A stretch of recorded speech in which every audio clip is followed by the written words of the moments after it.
Welcome to Edutex Niranjan YouTube channel. Budget 2025 ঘোষণা হলো। Budget 2025-এ নিউ ট্যাক্স রিজামে গ্রস ইনকাম 12,75,000 টাকা পর্যন্ত ট্যাক্স নীল হবে। কারণ হচ্ছে স্ট্যান্ডার্ড ডিডাকশন আপনার স্ট্যান্ডার্ড ডিডাকশন রয়েছে 75,000 টাকা। 12,75,000 টাকা যদি কারো গ্রস হয়, 75,000 টাকা বাদ গেলে থাকছে 12 লক্ষ টাকা। 12 লক্ষ টাকা পর্যন্ত ট্যাক্স নীল হবে। এটা মধ্যবিত্তদের জন্য খুব ভালো বাজেট। এবার ট্যাক্স স্ল্যাবটা কি আছে আসুন জেনে নিই। 4 লক্ষ টাকা পর্যন্ত ট্যাক্স নীল। 4 থেকে 8 লক্ষ টাকা পর্যন্ত যাদের গ্রস ইনকাম তাদের হচ্ছে 5% হারে ট্যাক্স পড়বে। তাহলে 4 থেকে 8 লাখ মানে 4 লক্ষ টাকার 5% হচ্ছে 20,000 টাকা।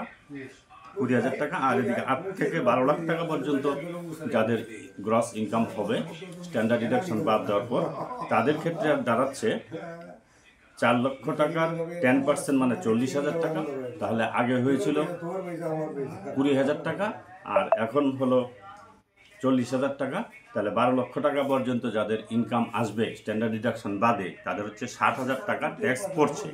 তাহলে 60,000 টাকা যদি ট্যাক্স পড়ে তাহলে ট্যাক্স নীল হয় কি করে, এটা হচ্ছে প্রশ্ন। নীল হয় এইভাবেই, কারণ হচ্ছে 87A-তে তাহলে 60,000 টাকা আপনি ছাড় পাচ্ছেন। এবার এটা হচ্ছে 12 লক্ষ টাকা পর্যন্ত গ্রস ইনকাম যদি হয় তাহলে 87A-তে 60 লক্ষ টাকা ছাড় হয়ে আপনার ট্যাক্স নীল হয়ে যাচ্ছে। এবার যদি আপনার 13 লক্ষ টাকা ইনকাম হয় তাহলে 12 থেকে 16 লাখ টাকা পর্যন্ত 15% ট্যাক্স লেভি পড়ে যাচ্ছে। সেই ক্ষেত্রে 13 লক্ষ টাকা যদি হয় কারো গ্রস, তাহলে 1 লক্ষ টাকার 15% মানে 15,000 টাকা। আর আগের 12 লক্ষ টাকা পর্যন্ত ইনকামের জন্য হয়েছিল 60,000 টাকা। 60,000 টাকা আর 15,000 টাকা অর্থাৎ 75,000 টাকা তার ট্যাক্স দিতে হবে 13 লক্ষ টাকা যদি কারো ইনকাম হয়।